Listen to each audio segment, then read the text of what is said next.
The floor is yours. Thank you. All right. Great, I haven't said anything. No pressure. So let's talk about testing and releasing Elasticsearch, and as part of that, the whole Elastic Stack. So what will you learn? I guess you all know this thing. It's GitHub, it's where all of our code is, like the whole Elasticsearch repository is open. But just committing code to a repository doesn't mean that any one of you is gonna ever run it, right? This is a master branch. We never do a release from the master branch within Elasticsearch. So it means there are a couple of steps involved until we get to this website where you can download Elasticsearch. And I want to talk about like sort of the journey going on there, and I will talk a little bit about testing and what we do in Elasticsearch.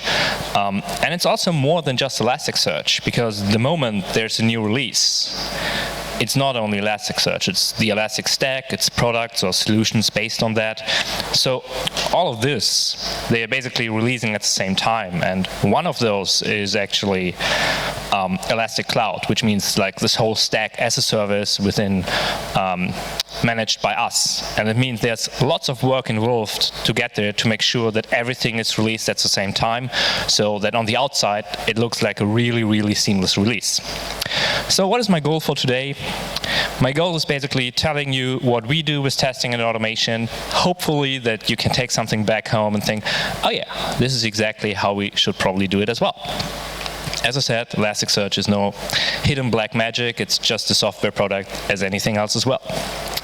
So I'm Alex, I work for Elastic. I joined in early 2013. I've been on the Elasticsearch team for about 6 years, moved to the community team recently, which means I get to travel and talk, which is pretty amazing. I've been working distributed for 6.5 years. So if you want to talk to me about working remotely and like not going to an office anymore, I can probably tell you what it is and what it feels like. And today's topic is the Elastic Stack with a focus on Elasticsearch. You may have seen the thing already. Consider the Elastic Stack a set of building blocks to solve different problems which basically have a search background, as Elasticsearch is the heart of the Elastic Stack. And those can be simple problems, like just the centralization of your log files which you want to search across, or the classic observability. You just saw this in the previous talk, that Elasticsearch Logstash and Kibana have been used. You could also like go with APM or security incident event management, or just the good old search use case like enterprise search, app search. My first background with Elasticsearch was a product search engine. So I was working at a B2B marketplace in Germany, and search in German is really, really horrible and hard to implement in a nice way. Like the language is just not built for automating a lot of things. So this is basically where I come from, and all of these kind of use cases can be solved with Elasticsearch. So our main topic today will be Elasticsearch. We will also take a look at the whole release process. We will start with a little bit of Java, but there's absolutely zero need to be a Java expert in any of those things. And then we will like gradually go a bit more generic, and we will talk about all the different testing strategies that we do or use within Elasticsearch. So just a quick show of hands, I can see a little bit against the light. Who of you is using Elasticsearch? All right, so half of my talk is done. That's great. Many of you know it. So just a super quick overview. Elasticsearch is a search engine allowing you to do full-text search, like the product search engine I've been using, doing things like analytics or business intelligence. There are dozens of names for it, or geo-based search, or combining all of those, and all of this in the best case in real time, which means the time between indexing data and searching data is as small as possible. It's a distributed system, so you can run it on one node on your notebook. You can run it on a 500 node cluster if you want in your local network. It's scalable, so it scales up. You give it more beefier hardware, it's going to use the resources. You can scale out. You just add more of the same nodes to create a cluster. It will also eat all of those resources if needed. It's highly available and resilient, which basically means, of course, as soon as you have a cluster and you add more nodes, there's going to be more failures. It's inevitable. But the whole idea of a resilient system here is basically that Elasticsearch notices those changes and acts accordingly. If a node fails, Elasticsearch will notice this. It will move data around to still provide the guarantees that, for example, there are enough copies available. And this is the whole idea behind the resilient system. The interface is HTTP and JSON. Why is that? Well, we probably hope that every developer knows HTTP and JSON as an object notation and HTTP as a protocol, so at least you don't have to worry about learning another technology for that. And Elasticsearch itself, being the heart of the Elastic Stack, this is where the data is stored, this is where the data is queried from. So yeah, this is pretty central to the whole stack. What I want to talk about today is, well, unit testing. You may have heard of that, of course. Integration testing, how we test our packages, how we do backwards compatibility testing, which is extremely crucial to us. We all test our documentation snippets, right? And I'm going to just explain you how we are doing this. Of course, I would like to take a look at our CI infrastructure. And of course, this tiny little last bit of releasing. The main reason for this is that no one of you is downloading a snapshot from the GitHub repository. You're all relying on releases that we provide, which means we can't do all these fancy continuous delivery things. At some point in time, we have to say, like, this is the current version, this is what it is. Everything after that is going to be in a patch release, so that for you, releases are stable. So it's very different to other software development approaches, writing products. Let's start with unit testing. So unit testing for us means we have this one base test class, which we named ES test case, and pretty much all of the test classes which are running unit tests extend from that class. So here you see extends ES test case.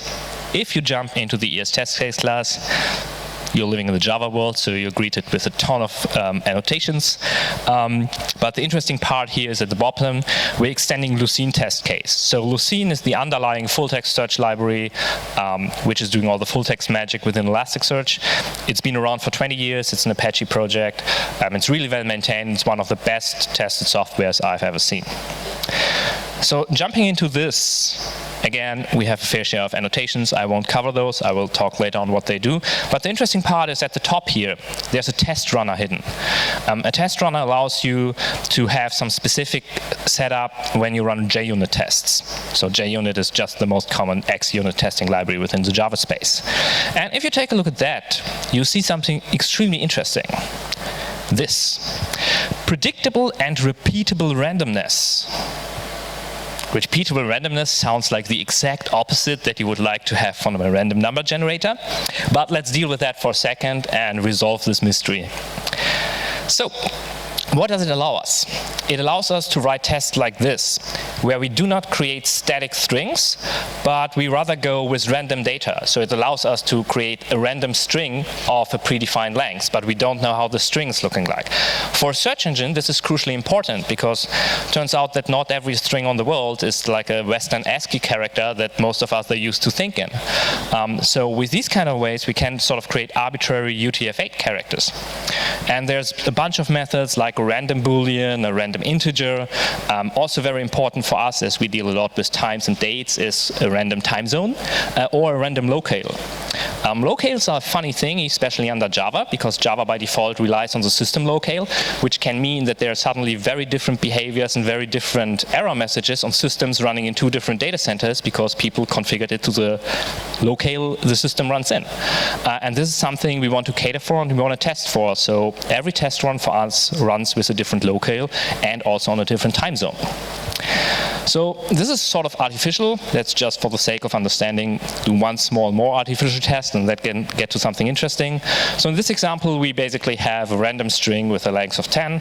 We don't know what the string is. If we test the length, it turns out 10. You probably don't need randomization for that, if we are honest. We could also check that the length is different, would have a failed test. But let's do a little bit more of an interesting example. Let's have this test method, or let's test this method. Adding two integers is not total black magic. Also, the assertions there are basically just checking if the two integers are positive. In this case, this would only trip if assertions have been enabled when the JVM is running, which is rarely the case. We do this in tests. But how would you test this? Well, you could test it like this. You just say, okay, assert that adding 1 and 1 equals 2 and 2 and 2 equals 4. But you may have a hunch that this method is not working as expected in certain cases. What should you do? You could use randomized testing here. Randomized testing means we just create two arbitrary random numbers and add them up. And the assertion here is just telling us the result of this should probably be higher than those two numbers I have added up. You run this test, and it sort of has a 50% probability of not failing. So you probably run it, it's green, and you're extremely happy you wrote a functioning method.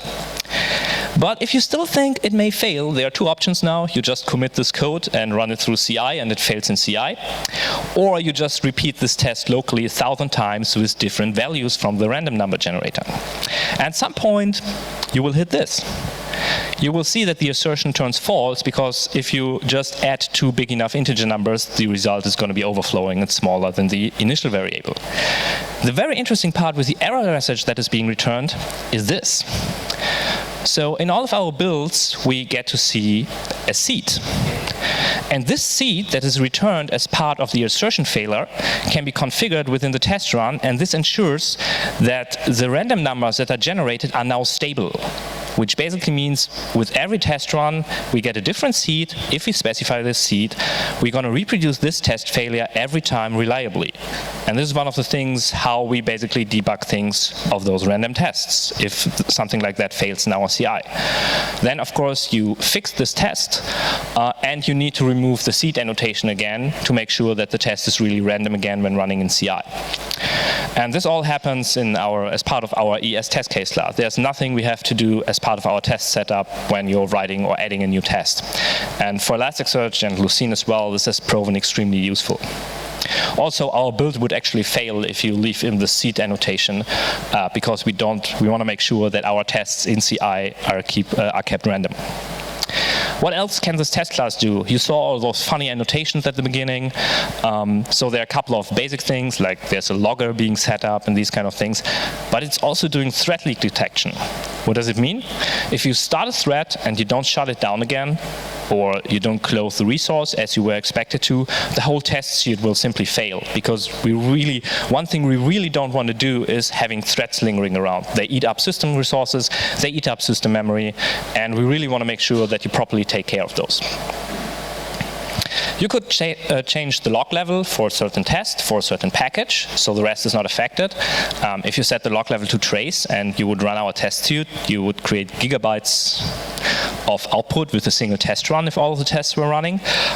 So instead of that, you can just say, I want to have trace for this method because maybe this test has shown to be flaky in the last couple of weeks. Also, there's an additional check within the test that you can make sure that there's no excessive writing of standard out or standard error. This is not how you should do debugging, right? Like system out print line is not exactly state of the art.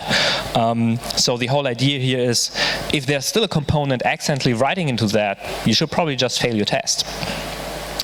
The test order is randomized, so you should never rely on the state within a test class to make sure that something is working as expected. So every test run based on the seed, the test order is randomized. The test class order, so the classes in which the tests are run, is randomized as well. There's another feature within Elasticsearch where we have something called a deprecation logger. So if we upgrade to a new major version, we usually deprecate features. And we still write log message in the older versions where we tell people, look, this feature is about to be deprecated, you may want to do X instead. And we want to make sure that this log is properly generated, that these log messages are properly returned in HTTP requests with an additional header. So one of the things we do is checking this deprecation logger after every test run if something is in there. And if something is in there, we fail the test, because we expect you to properly handle this in the test as well, that there's some deprecation message being generated. And last but not least, if we execute a search, we have some sort of a mock search service within the test class, and there are still searches running and going on, which should not be happening after a test is finished, we also fail the test.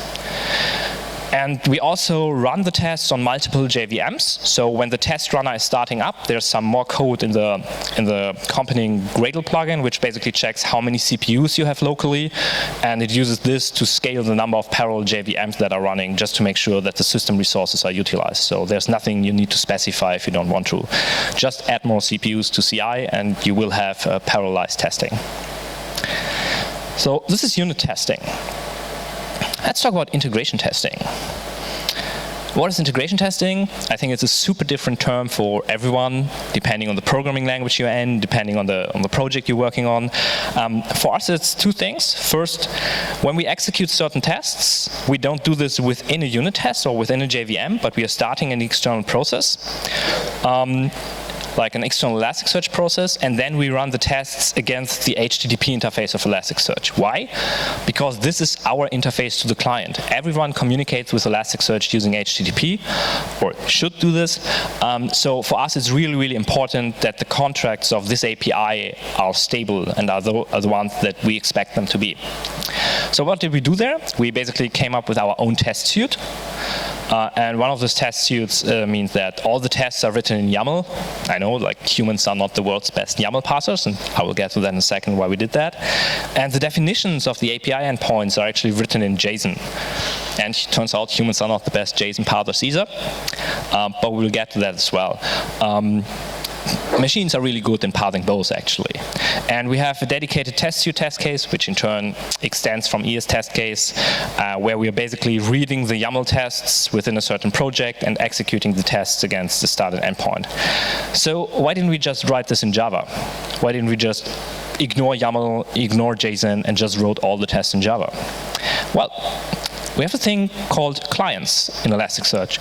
And a client is a thin, or is a layer in any programming language, like Perl, PHP, Python, Ruby, Go. I'm sure I forgot something. And this small layer makes sure that it can talk to the Elasticsearch endpoints, but it's not just a thin HTTP layer, it's slightly smarter. It can figure out when certain nodes are not reachable and tries not to send search requests or any requests to those. So it's more than just like this HTTP layer thing in between. And all of those clients should be able to understand all of the endpoints that Elasticsearch provides. And with these test suite, we ensure that all of the clients are basically running the same tests as the Elasticsearch integration tests. So we know that all of our clients are on feature parity. What does it look like? This is an API definition. You can see that there's a path which contains sort of wildcards. The wildcards are described as well, so you know what is a valid path and what is not a valid path. There's a direct link to the documentation. There's also a list of parameters that this endpoint is supported, and if it's not in here, it's basically not supported officially. The test definition looks like this. So again, this is YAML. You have sort of actions that get executed, starting with do. So in this example, we index a document with a non-ASCII character ID, and we try to retrieve this back. And you have a bunch of assertions just checking if the document that is being returned is the one you expect it to be. So this one is basically checking the responded JSON and sees, okay, the underscore index field should be equal to this. The underscore source field should be equal to this. But there's more integration testing, of course. The security extension of Elasticsearch integrates with Kerberos, Samba, OpenLDAP for querying user data. Shibboleth is an, identity provider using SAML, the sort of markup language to describe authentication and authorization resources. And this is super nice to just use Docker Compose to bring up those systems and test against them, right? And this is all part of our regular test run, right? We don't have external test run. This is part of every CI run, basically, and this makes it really, really nice to use. Same for S3 integration.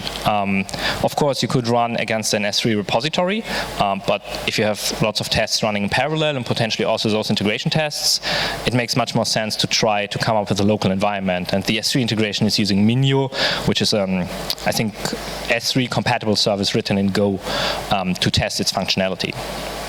And of course, it turns out that you can test your own Docker image with Docker Compose. So we do this as well.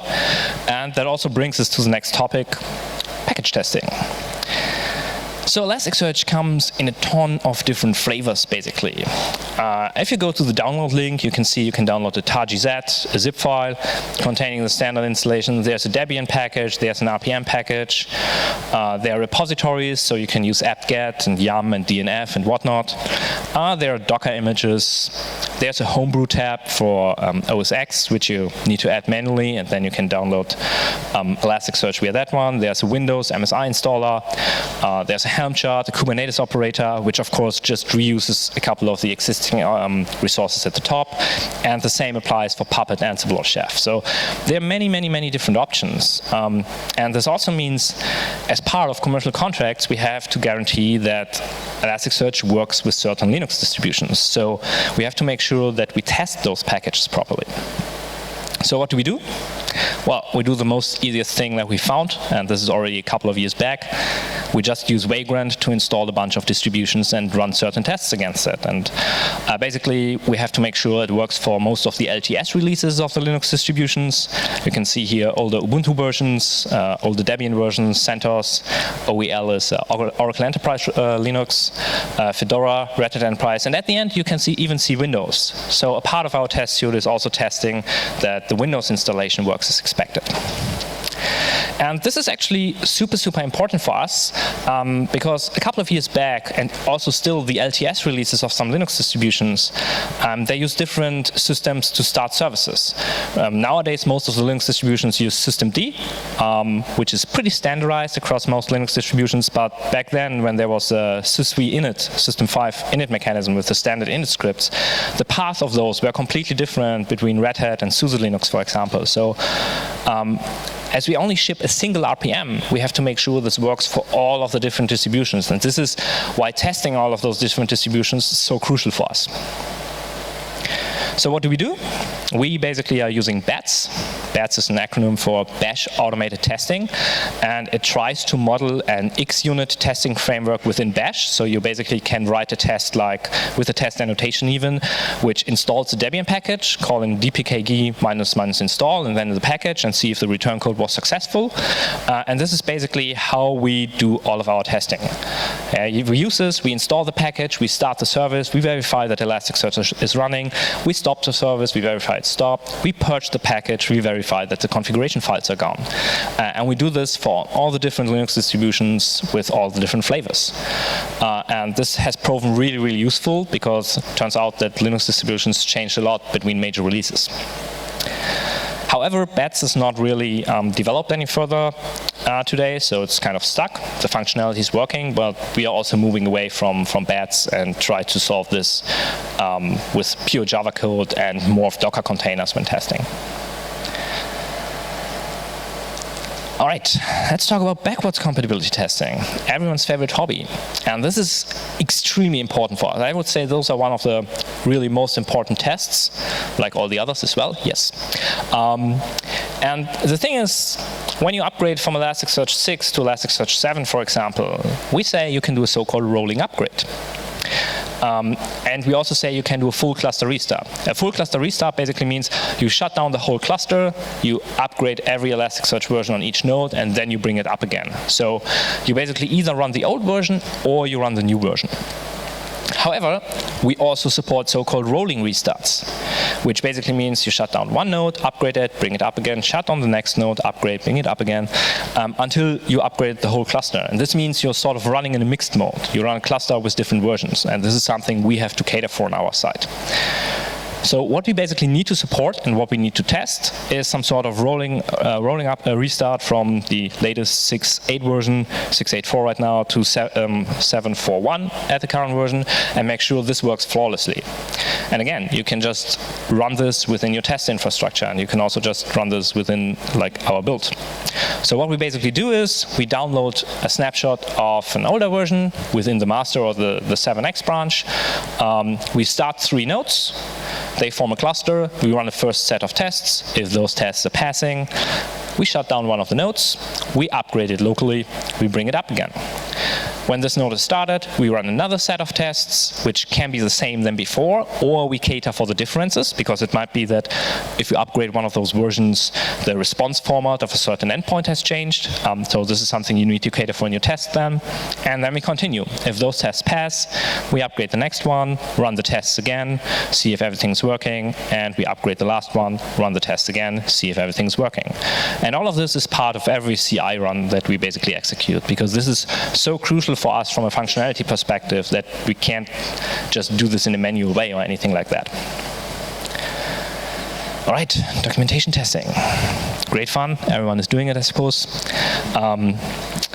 So what is documentation testing? First things first, all the documentation across all of the products, no matter if Logstash, Kibana, any of the solutions within the Elastic Stack on top of them, is written in ASCII doc. At some point, we evaluated different formats like Markdown, ASCII doc, and figured out ASCII doc is simple when writing, but it's much more flexible than Markdown. It allows you to add certain sections, they are properly rendered, you have some influence on the rendering, so that was a point in time when we decided to go with ASCII doc. And the next step then was, okay, let's test this documentation, because of course it happens what happens everywhere. You have documentation and it's completely out of date with the version of the software you're running. And we got fed up with this. If suddenly half your support requests are coming in because of outdated documentation, that's a moment in time where I think, okay, let's fix this. So what happens? We fire up a test cluster. Basically, it's just another integration test if you want. We extract all the snippets from the documentation that are marked to be executed.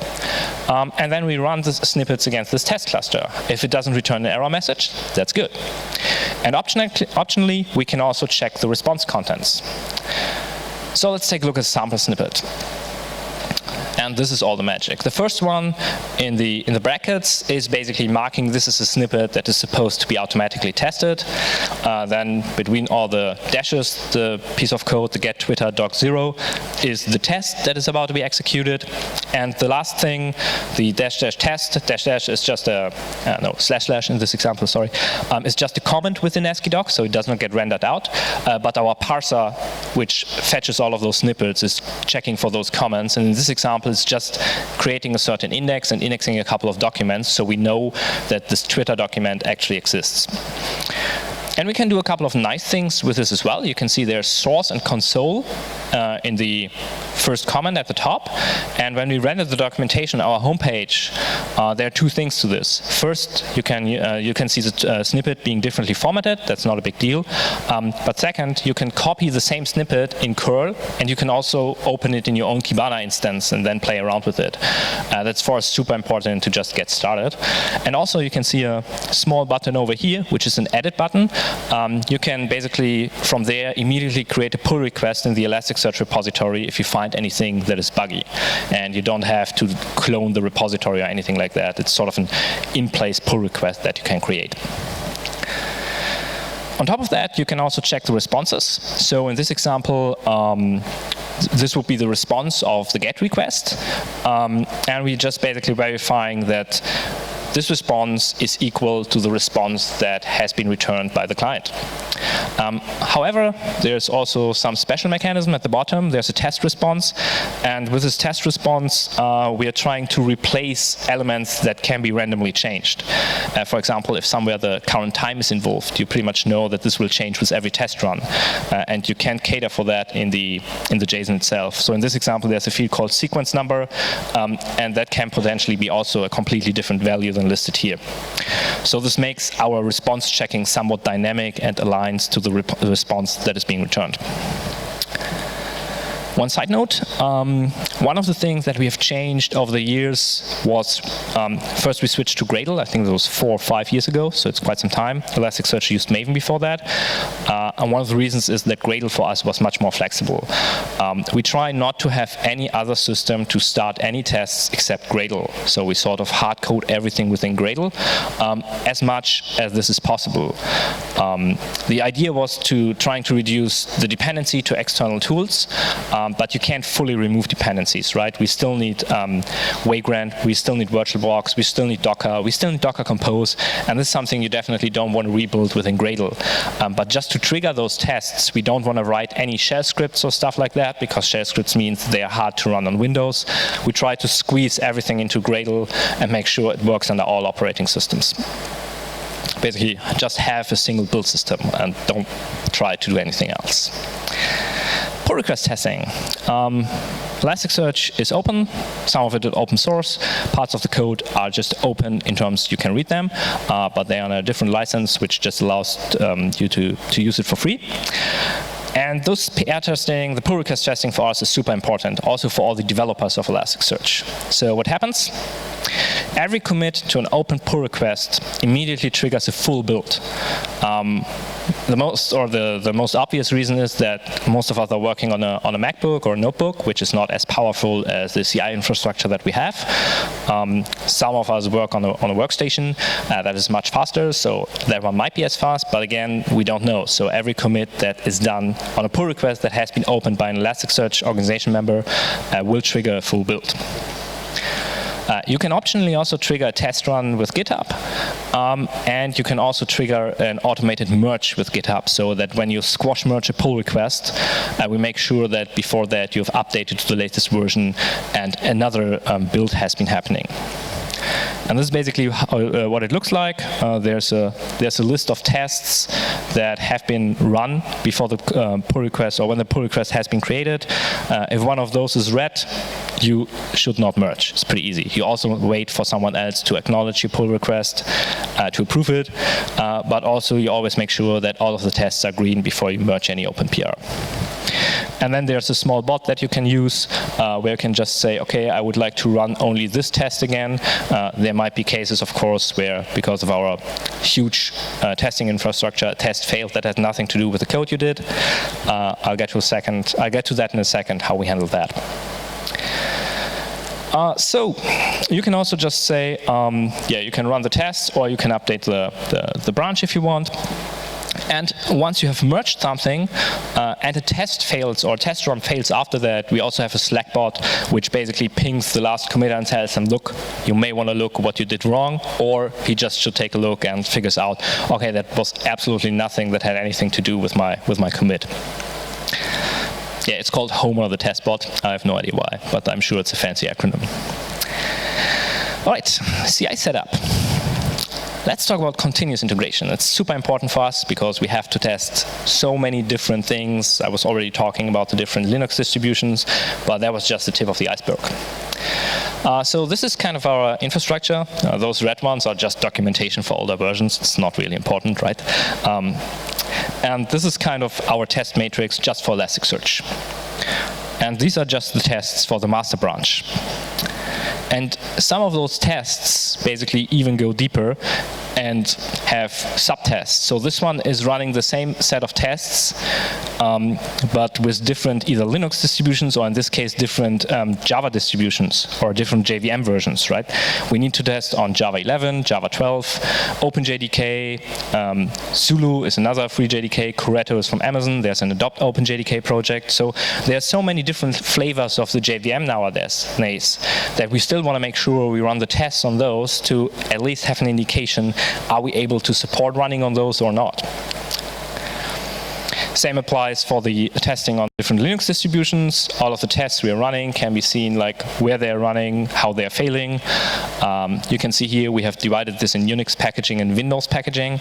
And there's the reason for that, like the Windows tests are much harder to get stable. So, within Elasticsearch, we test all the active development branches all the time. So that would be the master branch. Then we usually have a major version .x branch where we branch off the next minor version. So right now we have a 7x branch, we have a 7.4 branch because 7.4.1 is the latest version, and so forth. And those are the branches which are always actively tested. Also the 6.8 branch is still active because it still retrieves bug fixes. So this one is something that we test as well. Every pull request commit gets tested, and we really end up with several thousand builds per day. And this is just making sure that we have the functionality, right? What comes on top of that? Benchmarks. Who of you is running benchmarks every night to figure out performance regressions? Yeah, that's an overwhelming almost zero. So at some point we figured out we have to do this because otherwise you figure out that you introduce a regression at the point of the release time. And this is basically how we use it. All of those test runs are indexed into Elasticsearch and then visualized. And this is a nice example where we upgraded our Lucene dependency, and suddenly we had an elevated memory usage for a certain data set. And then we figured out the problem and fixed it. So this is something that is extremely crucial and important for us, and most of the developers take a look at least once a week in all of those stats and see if there's anything that they accidentally introduced. At the beginning of the year, I switched from our time library from Joda time, which is not maintained anymore, to Java time, which is within the JDK, and I introduced a couple of really horrible performance regressions there, and it took me some time to fix them, but I would have never seen them without this kind of tooling, so it's extremely invaluable. This is just a super quick overview of a CI stat. This is just Elasticsearch builds on a per day. So this one he had roughly 3,000 builds running. You can see here that there's sort of a gap every 5 days. That's a weekend, because we don't trigger so much builds based on pull request updates, for example, over the weekend. And yeah, the test infrastructure has really, really grown. If you're interested in checking out those infrastructures, you totally can do that. For each of the products which are part of the stack, the Jenkins instances are open. This is our daily nightly benchmarks visualized, and this is the tool that we are using. I will also publish the slides afterwards, so there's no need to frantically take photos. And let's talk about this last tiny little thing, releasing, right? We should probably do that more often. So first things first, every product in the stack is written in a different language, is using different technologies, has its completely different builds and testing system. And all across the company, we of course have a zoo of programming languages, just like everyone else. We have a zoo of configuration languages, just like everyone else. And it would be insane to try and unify this, right? It's like the moment you try to unify, you always lose functionality. So for us, it's more about embracing the difference and make sure we can still have a proper release cycle. And one of the things we changed over the years was that we wanted to release all the products at the same time. And that was really, really important for us. The main reason for this is that you don't want to tell the user, look, Elasticsearch version 25 works with Kibana version 4.3, right? Like, you end up with a compatibility matrix from hell that no one except yourself is understanding. But if you just release the same version, all the products with the same version, it's suddenly really, really easy to understand which version is compatible with what other version. And this is the reason why the releases are time-based. We basically have a product branch which is supposed to be ready. Then we have an internal release candidate build. Then this gets tested, of course. And then you fix all the blockers, and you repeat this until you're sure you fixed all the blockers. And at some point in time, you release those artifacts. And there's one extremely crucial role that is basically the release manager, person responsible for the release. It triggers the build of all of those artifacts. This person also re-triggers the build every time a blocker is fixed. And there are a couple of follow-up tasks that you have to do after release. And the whole idea is that the staged artifacts that we create as part of release candidates will also be the ones that we release. It doesn't sound really useful to say, now we're going to do a release, and then you build a completely new set of artifacts, because then you would have to do all of this testing again. And this was really important for us. So a release, from our perspective, the moment users can download it, really means pushing the artifacts to their final destinations where the users can download them. But we already have all of those artifacts ready. It still means we have to push to a lot of locations, like to Sonatype for Java dependencies, to Ruby gems for Ruby dependencies within Logstash. Docker images means pushing to a Docker registry. We need to update our own internal package repository. So there's lots of work to be done, even if you just say, I don't want to build new artifacts, I just push the existing ones. So for every release, we roughly push 200 artifacts to our internal release bucket, and on top of that, the external repositories. And at some point, our infra team said, like, let's not do this manually on a single system, because this means we spend a lot of time waiting for those uploads. But let's use our existing Kubernetes infrastructure and something called Tecton, which allows you to set up CI/CD pipelines to actually do our release. So it turns out that after we switched to this massive infrastructure, the promotion of those artifacts went 4 times faster because of parallelization. The third-party promotion was also much faster. And in total, about 40 pods are responsible for a single release within the Elastic Stack. So this is has been heavily parallelized over the last couple of years to make sure that when we really decide we want to do a release, it's not like 3 hours, but it's like, okay, let's do it in 40 minutes and then be done with the release. And of course, there's more work after releasing, like the less technical work, would some people say, but I don't think it's true, because again, like updating a website, making sure you have the proper communication, release blog posts, making sure everything has been published to its proper endpoints is as technical as everything else as part of that stage. All right, one last thing which people dislike to think about it is support, right? And all of our products have a life cycle, right? You can't just always release new products and then be also responsible for the old products, unless you have really huge amounts of money and developer resources and people who actually enjoy maintenance, which from a developer perspective, in my experience, is pretty rare.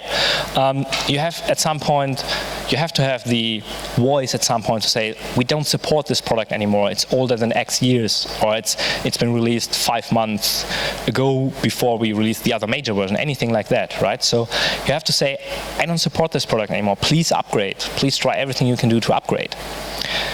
One important thing is you got to be consistent. You can't just say for the first version you drop support after 1 month and for the second version after 3 years. That's not going to work. You have to provide a maintenance policy for this. Like many companies or products solve this with an LTS release, a long-term release. We don't yet. Maybe we'll do in the future. I don't know. And you also have to distinguish between end of life and fixing bugs, right? Like a system can be end of life, but you still may want to fix bugs in there, like our 6.8 release, which is still heavily used. But it doesn't mean we want to still support it 3 years from the most recent commit we did. So for Elastic, we sort of wrote everything together. We have a definition of our maintenance policy. We also have a long list when products are stopped being maintained. And yes, this list is long. But it's important. Keep this in mind when the moment you have products that others are using. You don't want to support things for eternity. This will always cost you a lot of money. All right, so automate all the things. That's my summary. Basically, we can also almost skip this guide. One of the things we learned is you should automate early and often. One of the things we automated pretty late, for example, was our release manager. And we already had this bunch of different products that had to be released, and like syncing up on this and making sure that every product uses the same procedures or similar procedures that can be properly automated was a really, really huge task on our side. Automate all your tests is another important thing, but I think I talked about this a little bit. There's still going to happen manual testing, especially if you have a setup like this one, where you have different products, like Elasticsearch and Kibana, and often you only test up until the system boundary, but you don't test how all of this really ties and works together. So it's really, really important that manual and exploratory testing happens on top of the existing one, but the outcome of this should obviously be automated again. Yeah, I already talked about the releases and how they should be automated. Again, like cost of automation will be exploding. One important thing is ensure everyone can do a release. You should not be afraid of doing releases, because this is one of the hidden reasons why suddenly your releases are getting delayed. Releases should be as easy as pushing code to a repository.